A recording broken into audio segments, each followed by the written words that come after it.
Yeah, what's that? My name is Leland Ellis, a.k.a. Big Pokey, a.k.a. Big Herc, a.k.a. Lot of... I was with No Limit from 1995 to 2000. 1995 to 2000. I was overall No Limit bodyguard. No Limit, everybody. Everybody had affiliation with No Limit. I was a bodyguard. I say the overseer. I don't like the word bodyguard because they big papa. Facts. All right. So, Pokey, tell us about Beats by the Pound.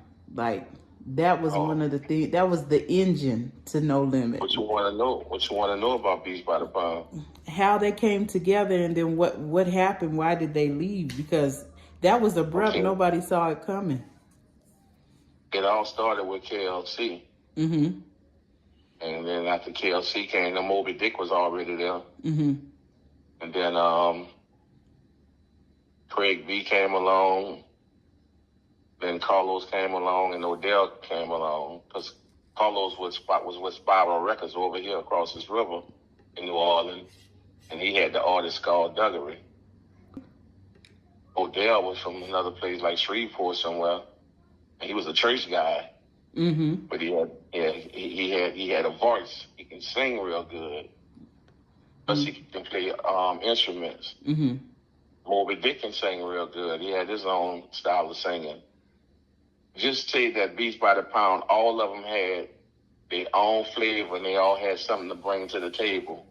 And when you put it together, it came together like a good gumbo.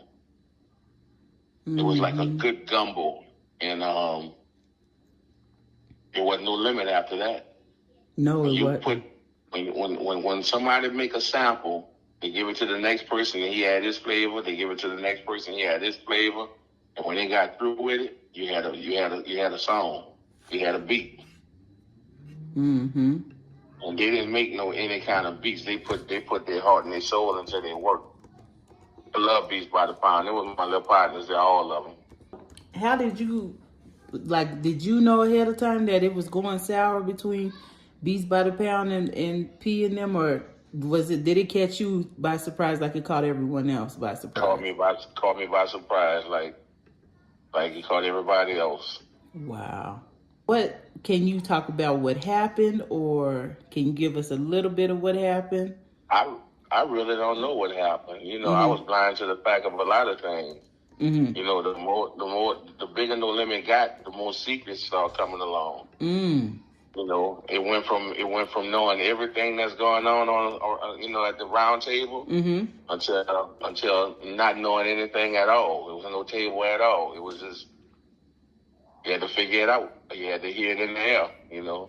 Yeah. Oh man. You had to hear it in the wind. Mm. I didn't know about the lawsuit till after I was gone. I wasn't even with No Limit when all that took place. I was running with Mystikal then.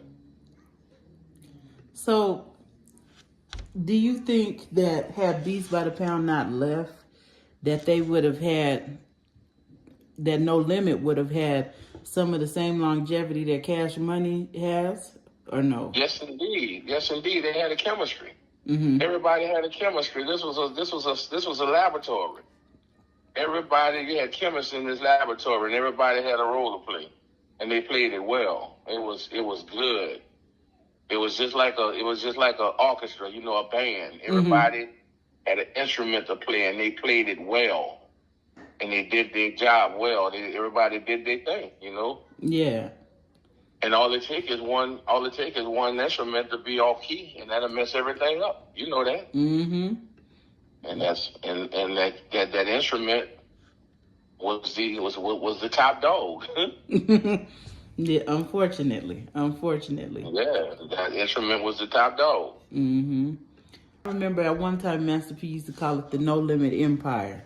And, you know, history shows us that empires crumble. And so the fans are you're seeing Beats by the Pound leave. You see Mystikal, he go off, do his thing. Then you see a lot of people's favorite, C Murder. He go off and do his own thing. And then he starts getting into, you know, what some people say, getting into trouble Master P, oh, he's in the streets. You know, he's not doing right. He's in the street. What was your relationship like with C Murder during that time? I was really the one that was assigned to C. Mm-hmm. And everywhere C used to go, I used to go with him. And then some kind of way, like I told you, things will get crossed up in No Limit, and they'll never bring it to the round table and talk about it. Mm-hmm. It'd be like hearsay. Somebody will say something, and then they get back, and instead of you getting to the round table and talking about it, they'll just run with it. Mm. So, somebody might say, man, your boy said this here about you, man, and this, that, and other. Man, I thought y'all was cool. And instead of you getting with me, finding out if this actually took place or not, you would just run with it like I actually did this. So the thing that happened with C wasn't like trying to be in the streets. C was just trying to keep the streets close to No Limit. Mm-hmm. That's why he was hanging and keeping it real by being in the hood and showing a lot of love. C will go places by himself. He'll go to Magnolia, Callio, St. Bernard, anywhere. C will go by himself. Right. He didn't need nobody to walk with him. He kept it real, and the hood respected him for that. Mm-hmm. He didn't start making a lot of money and then start ducking and hiding. You know what I'm saying? He just kept it real. C was a real dude. I love C to death. That's my partner. Always have been. We always did have a good relationship. You know, the night that unfortunate incident happened, were you there with him, or did you have to? No, I wasn't there with him. You I had wasn't to even just hear working with about No it? Limit then, with Mystikal during that time. Did you feel like maybe if I would have still been there, I could have helped him out, or? It would have never happened. Mm-hmm. If he'd had the team with him that was with him when this thing got started, Mm-hmm. I don't think that would have ever happened. Because, for one, the little cat wouldn't have ran up on him like that there to challenge him Mm-hmm. and talk about music and this, that, and other. We would have put that to a stop because he had to go through us to get to him. Right. So you'd never been able to walk up to him like that. And we didn't walk up to people being bullies or strong arming. We just stopped in your tracks and say, what you need, my man? Man, I need to holler at C, but I tell you, we don't have time right now, my man. You got a demo or something like that. Get this demo, and we'll holler at you later. Mm-hmm. That's how we carried that. We didn't have people just run up on you because we know how that can turn out. Right. When you don't come into compliance like people want you to, they have a tendency of acting up Mm-hmm. and showing out with their friends. Facts. And that's where all the foolishness come in at. And that's why we used to put all that to a stop. They always holler about, during the time when me and my partner Big V and all us was with No Limit, they say they never really had no incidents. Mm-hmm. You know why they never had no incidents? Because we kept everything in compliance. We kept everything under control. We made sure everything was straight. So, of course, you won't have no incidents if you're doing the right thing. Right. If you're running that operation the way it's supposed to go. We weren't out there wilding and looking crazy out there, not knowing what's going on, not staying on the same cue. Mm-hmm. We were taking care of business, so you never had an incident. And the incidents we did have, we took care of them so quick, so you never knew they must happen. Before the incident got laid. Before it escalated. Mm-hmm. Before it escalated, we took care of it right quick. Yep. That's how you're supposed to do. Right. Mm-hmm. Did you have a relationship with Cain and Abel? Yeah. Then with my sons, I used to call them my sons. Mm-hmm. When we was on the road, I used to tell people those were my kids. And they played right along with it. Yeah. So, out of the artists, who was the first to leave No Limit? Who was the first to leave No Limit? Mystikal. What was his reasons? Did it just he had to make moves for himself? Or? I don't know. Mm-hmm. I really don't know why. It was a shock to everybody when he left No Limit. He had been gone, and then he popped up on Cash Money for a brief bit. Did that make you feel any type of way, or was it just like, I respect him, he got to get his money? Yeah, he got to get his money. I mean, that's a job. It's all a business. 90% of the shit is your business. 10% of the shit is your talent. Mystikal said that in his tone, and that was business. Mm-hmm. He got to eat. The man got to eat. Everybody wanted to eat. It wasn't nobody being greedy. Right. Them guys just wanted what was coming to them. That's all. You know, we didn't need nobody to nurse them. I feel like this here. If I earn so much money, give me my money. What I do with it is my business. I don't need you to hold my hand and monitor what I'm doing. I understand and I appreciate you trying to look out for me like that. But if you're going to give me the game, give me the game. Right. You know, don't treat it like that. Don't treat me like I'm some kind of kid or something. Give me the game. If you're going to give me the game, show me how to invest this money and how to put this money to use and how to make it grow. Don't just show one person and don't show everybody else. Yeah. You know, don't just teach one person the game and give him the game for him to come up and don't teach everybody else around you. You know, we come from the projects. We never had nothing. We wasn't used to all that. Having money like that fast. Of course, we're going to splurge and take care of family and, you know, keep No Limit looking good. You know, so. Definitely. So, what about the incident with Mac? Were you with No Limit at that time or no? Yeah, I was with No Limit. And I remember it was a time, you know, I love Mac to death. I talk to him all the time, but I made a comment to him one time, you know, me and Big V told him, he said, Mac, man, you going to do these little shows, man, you need to take the proper security with you to these little shows. And Mac said to us, man, can my people make some of this money? Okay. Let your people make some of that money. Yeah. You know, it's unfortunate what happened to him because Mac is a good dude, very intelligent brother. Man, very intelligent. Real smooth, you know, and I hated to see that happen to him. You know, I don't wish that on nobody. Right. You know, I just know he got railroaded. You know, but we are in Louisiana. Definitely. And I can say for myself, I know what it feels like to be railroaded because I was railroaded. So I'm not going to get off into that because I can't talk about that. Right. Understood. But I was railroaded and I know you got railroaded. They make sure. Yeah. They're going to get you one way or another. Yeah. All they need is some kind of, just all they need is just a little bit of something to start it off with, and they're gonna make it grow, and they're gonna get you. Right. They don't care how many lawyers you have and how much money you have. If they want you, they're gonna get you. So, and with that comment that you just made, because those of us who have lived in Louisiana or have people who have done time in Louisiana, we know you're telling the truth. But for those who don't know, that applies to C Murder's situation, because a lot of people say, oh, his brother got money, you know, Monica got money, such and such got money. How come? If the people want you, you know. That's right. You can have all the money in the world. If it's against you, it's against you, and they're gonna make sure. You know, they still treat it with that slave mentality that we're gonna show you better than we can tell you. You know what I'm saying? Louisiana is one of the only states that still live like that. We're under Napoleon laws, you know? Yeah. And they can make up laws as they go along. They can write it right there in the courtroom. And make this up and make that up. And they make it stick. So, I don't want to get too much into this, but I do want to ask the question. Before Snoop came to No Limit, like, okay, was the atmosphere like when everybody found out like, oh, Snoop is coming? Was everybody excited? Did they think that it was good? How was that like? What was the build up for that? I'm gonna be honest with you. Everybody was excited, but I never even talked about this. I don't think nobody was more excited than me because I was a fan. I was a big fan, you know, a Snoop Dogg fan. Yeah. I was a NWA fan. You know, I was out my mind when I seen him walk in that studio. I said, man, dog in here, man. What you want to drink, man?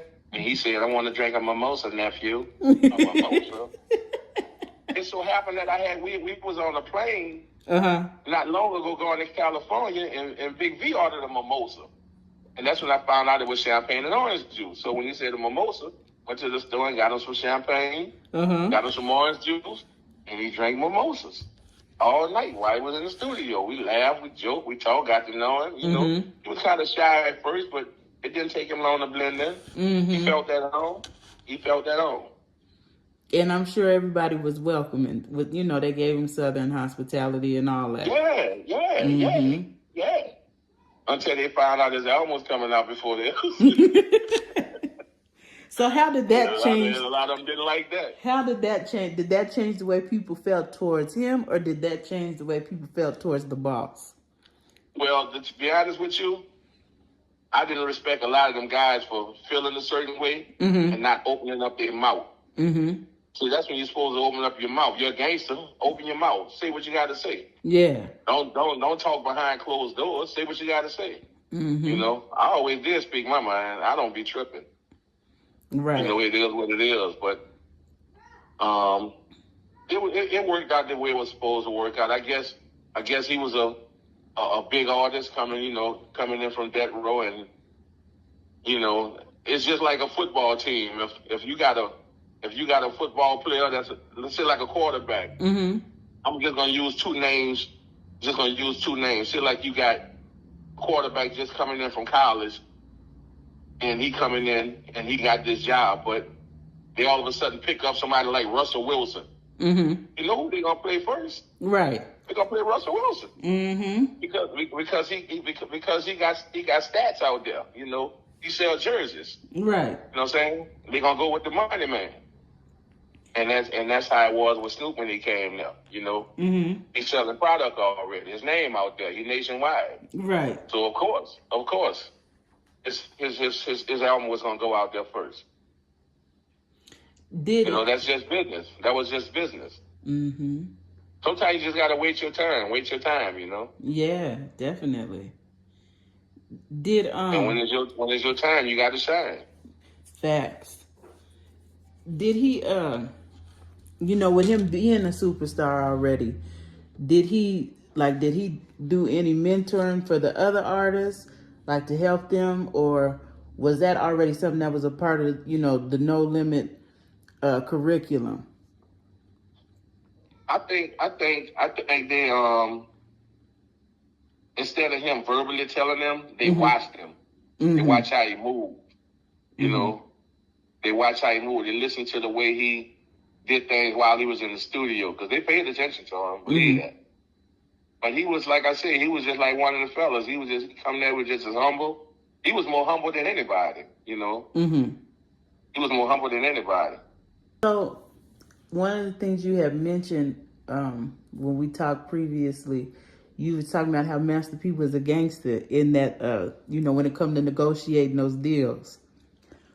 Oh, man. I mean, I must say, I can say that I used to be proud. I'm not racist. I'm not racist by a long shot, but I'm going to tell you just like this. I used to be proud of what he used to handle white folks who thought they had all that power. He used to shut them down. He learned how to negotiate. He learned how to speak. He learned how to bring it to the table, and he delivered. When he made a deal, it was his way or no way at all, and there was nothing they can do about it because he figured it out. P brought that thing to the table, 85-15. Oh, okay. So he started that. At one time, artists used to get 15 and the company get 85. Wow. P flipped the script and he was getting 85 and they was getting 15.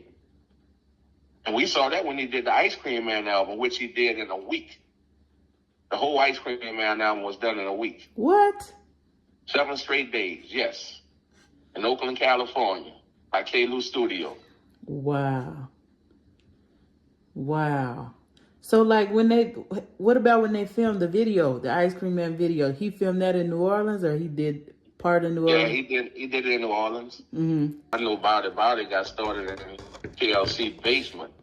Matter of fact, KLC's little daughter had something to do with that beat because she wound up hitting a key that he was looking for. Wow. He was looking for this key to go to that song, and then it came together, and he put it together.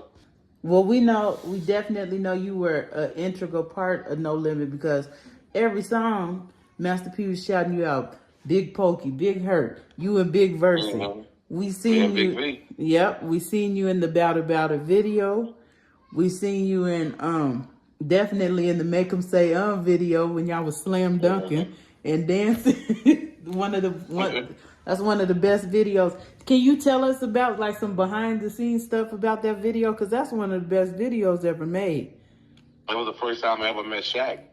Oh wow. You know, Big Diesel, you know, with his little soft spoken self. Hey, what's up, big man? How you doing? You all right? You doing a good job. Keep the good work up. See, man. So how Kevin Hart makes him sound, that's how he sounds. Yeah, I mean, that man talks just like that for real. You know, keep the good work up. Keep them alive. Take care of your people.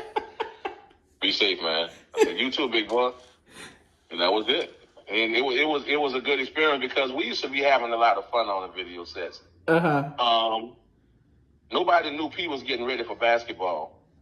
And he knew I played quarterback. I was a backup quarterback in high school behind my partner, Ty Cooper. And me, Ty, and Darryl Washington, you know, we all used to throw that ball. So he'll get a football, and him and Boswell will get out there and do one-on-one. And I'll be throwing a football to P long, I used to throw a football about 60, 70, 80 yards. Believe it or not, and he'll run over and over again behind that football, and Boswell was checking him. And it would be just them two going at each other. Nobody else, just them two.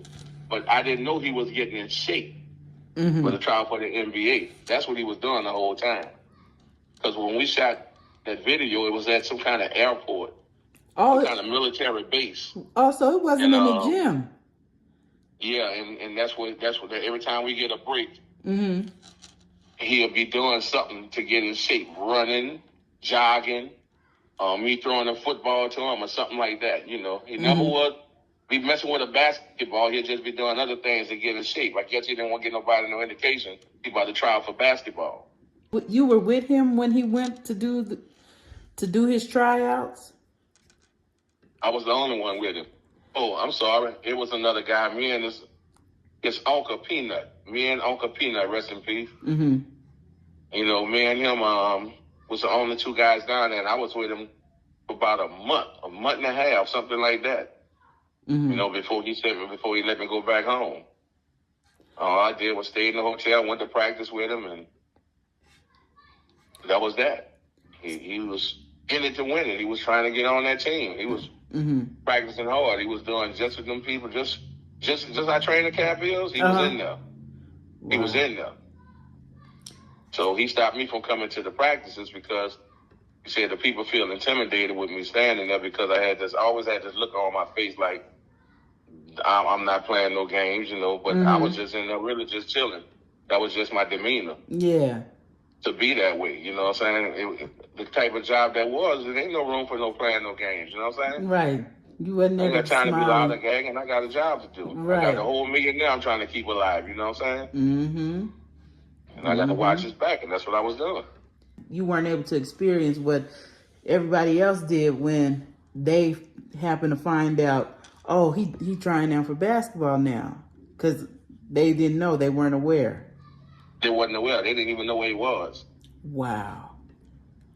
So the break in communication there, that definitely made it to where people, they lost trust. Is it safe to say that? They had lost all of their trust in him, all of their faith? Or no, I'm not going to say they lost trust in him, but I think she was more disappointed than any. I think she knew where he was. That's his brother. I know he knew where he was, but I think she was more disappointed because everybody felt like he was abandoning the record company to try out for basketball, because when he was trying out for basketball, the studio, they just was in the studio doing beats. Wasn't nobody trying to put no music together or trying to do anything. They just was doing beats. Wow. And everything felt it was abandoned, you know, like nothing going on.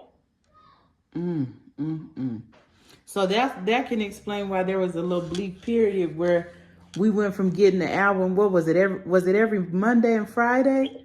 I think every month, something like that. once a month or something like that. And that man was dropping albums. It felt like every week because I remember. That's why. This is why he was dropping them, trying to get everybody out so he can go do his thing. Wow. And to me, it looked like he didn't care what he was putting out. He put the album together and he was gonna put it out. Yeah. You know, he started doing that in his concerts, just singing any kind of song. You know, doing 2-3 songs and he walking off the stage. It looked like he just didn't give a damn no more. He just didn't care. Yeah. It went You from. know, it looked like he was tripping. Mm-hmm. You know, like Vice said in one of his interviews, man, how could you give up a multi-million-dollar industry to go try to play some basketball, man? Tripping. Right. That was definitely something. I remember having to save up my money to go buy a No Limit CD when it came out. Try to be the first one. I go to like Blockbuster and stuff trying to go buy a No Limit CD. I got a friend. We still friends to this day. When I tell you that girl had every CD, she had CDs we didn't know about. If there was an alternate cover, she had it. Every magazine. I mean, she was a No Limit dictionary. And so it's just like, you know, seeing the effect that they had on you could even say like a generation, because No Limit changed a lot of stuff. And No Limit made history. No Limit made a lot of history. No Limit changed a lot of lives. Yes. No Limit put gangster rap on the map. Mm-hmm. I feel like No Limit is a big part of what's going on in the world right now, because the people that raised up off of No Limit music, raising their children up the way the music taught them, you know? Yep, definitely. So, I remember the last No Limit album I bought, though, it was The Last Don. Because after that, I didn't like none of the other albums. I couldn't get with it. About the movie, they had Hot Boy Jimmy in the movie.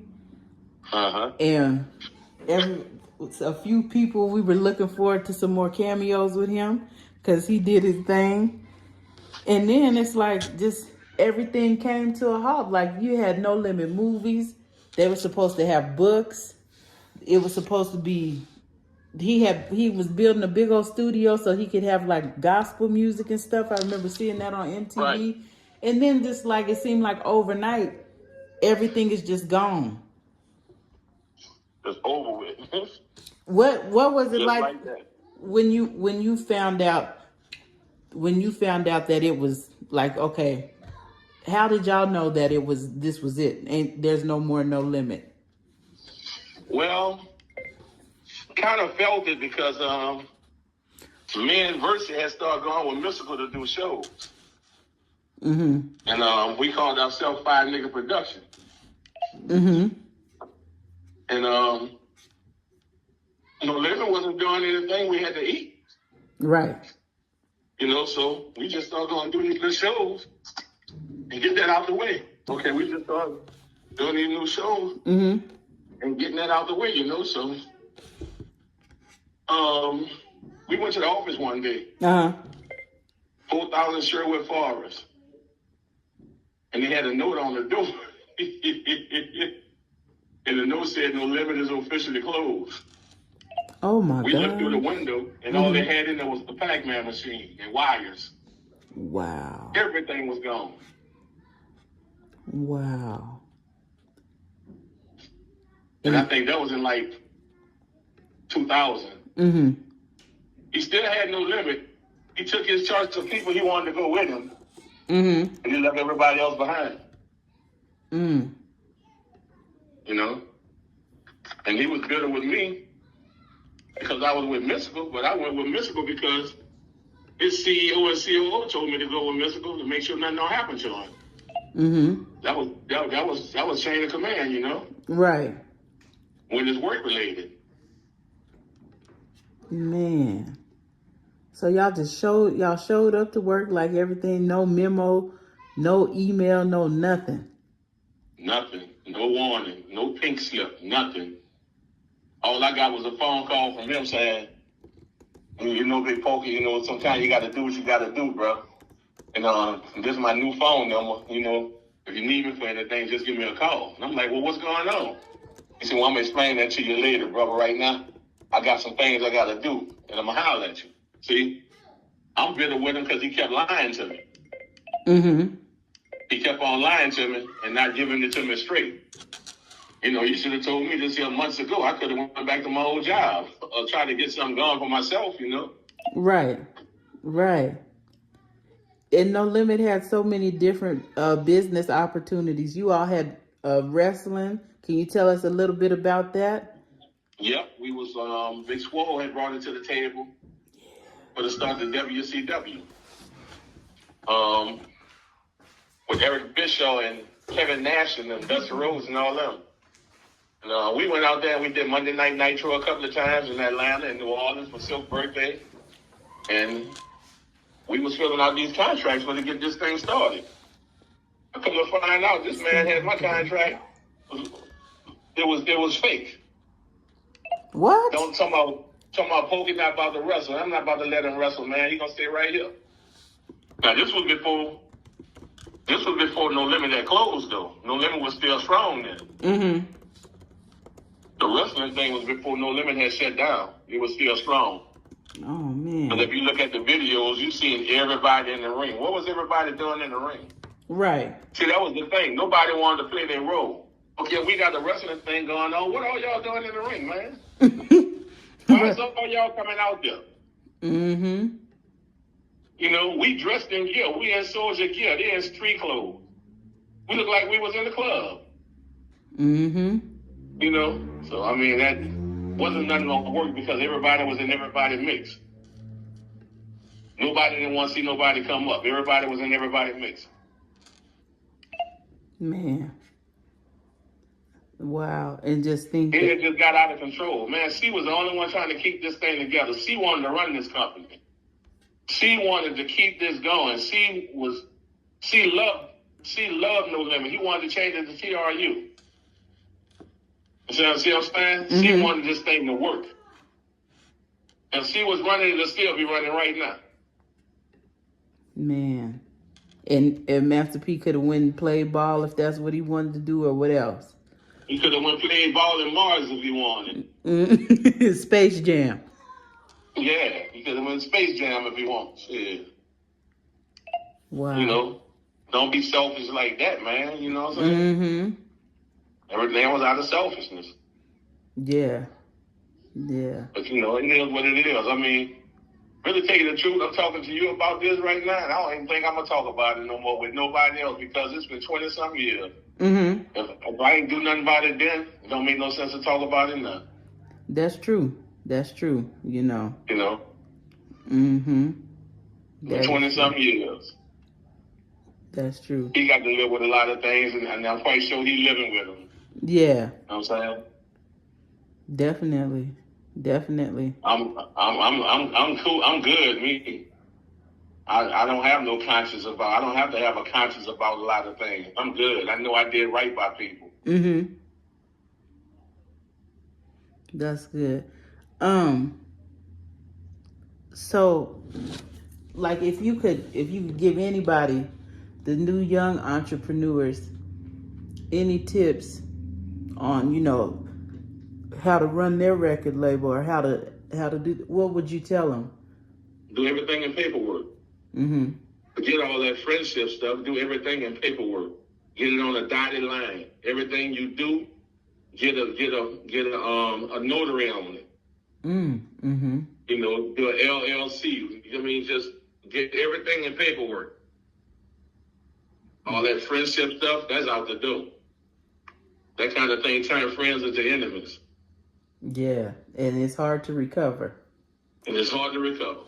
Mm-hmm.